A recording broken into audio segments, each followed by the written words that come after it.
आज की तमाम बड़ी खबरें नॉनस्टॉप न्यूज में।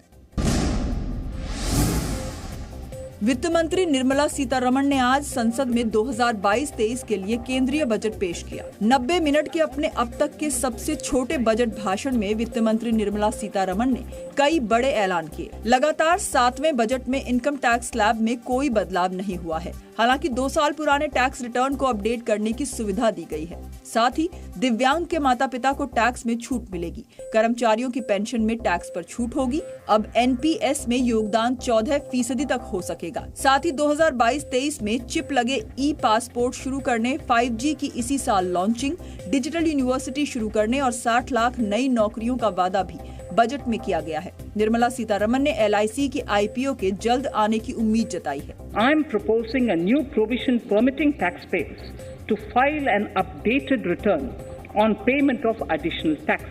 This updated return can be filed within 2 years from the end of the relevant assessment year.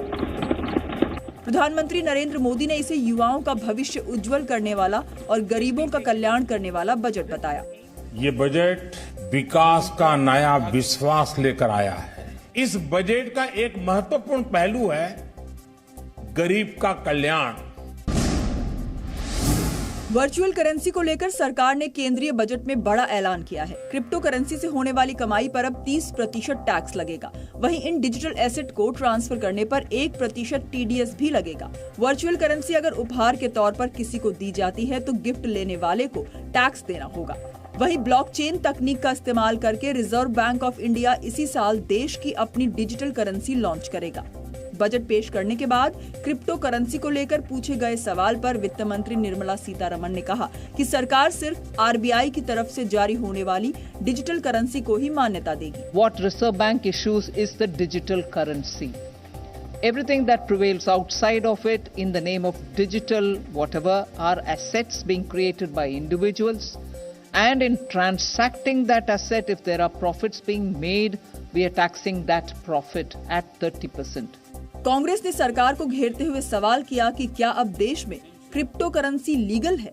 The finance ministers virtually announced that cryptocurrency is legal from today. This budget, which talks about digital asset, does it make any sense to 99.9% people of India?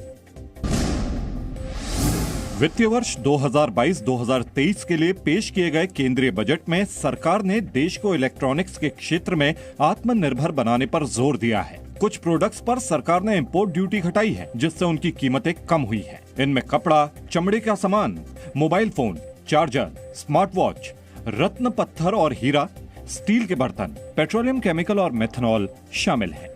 Budget में कुछ products की import duty बढ़ने से उनकी कीमतें भी बढ़ गई हैं। इनमें इंपोर्टेड छाता, imitation jewellery, loud speaker, headphone और earphone, smart meter, solar cell, X ray machine, electronic खिलौनों के पार्ट्स शामिल हैं। अब ज्यादातर चीजों की कीमत GST तय करता है, लेकिन विदेश से मंगाई जाने वाली वस्तुओं पर इंपोर्ट ड्यूटी का असर रहता है और इसका ऐलान बजट में किया जाता है। आम बजट को लेकर सरकार और विपक्ष के बीच तकरार जारी है। केंद्रीय गृह मंत्री अमित शाह ने बजट की तारीफ करते हुए इसे अर्थव्यवस्था को बेहतर बनाने में मददगार करने वाला बताया है। उन्होंने ट्वीट किया है कि मोदी सरकार द्वारा लाया गया ये बजट एक दूरदर्शी बजट है, जो भारत की अर्थव्यवस्था का स्केल बदलने वाला बजट साबित होगा। ये बजट भारत को आत्मनिर्भर बनाने के साथ स्वतंत्रता के 100वें वर्ष के नए भारत की नींव डालेगा। कांग्रेस सांसद राहुल गांधी ने बजट को शून्य बताया है। उन्होंने ट्वीट किया है कि आम बजट में वेतनभोगी वर्ग, मध्य वर्ग, गरीबों, किसानों, युवाओं और छोटे कारोबारियों के लिए कुछ नहीं है। उत्तर प्रदेश के CM योगी आदित्यनाथ ने कहा कि ये बजट आत्मनिर्भर भारत की परिकल्पना को साकार करने वाला है। दुनिया की सबसे बड़ी अर्थव्यवस्था के रूप में बढ़ाने वाला यूनियन बजट का हम स्वागत करते हैं। केंद्रीय कृषि मंत्री नरेंद्र सिंह तोमर ने विपक्ष को घेरते हुए कहा कि बजट पर सवाल उठाने वालों पर उन्हें हंसी आती है। जो बजट को यूजलेस बता रहे हैं, उनकी बुद्धिमानी पर तो मैं सिर्फ हंस ही सकता हूँ।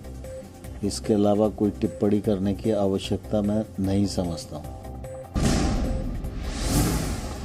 समाजवादी पार्टी के अध्यक्ष अखिलेश यादव ने उत्तर प्रदेश के मुख्यमंत्री योगी आदित्यनाथ पर फिर निशाना साधा है।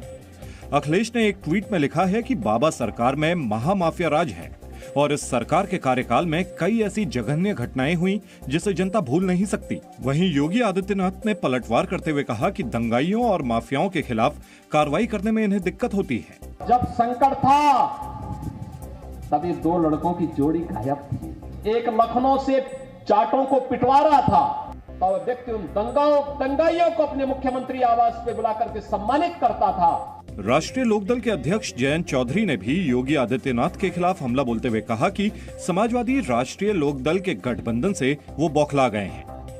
पीछे जो पिछले सप्ताह ठंड आई थी, मुझे लग रहा है वो बौखलाहट में उनको खुद ठंड लग गई। बीजेपी का कहना है वो कंबल ओढ़ के लेट जाए कुछ।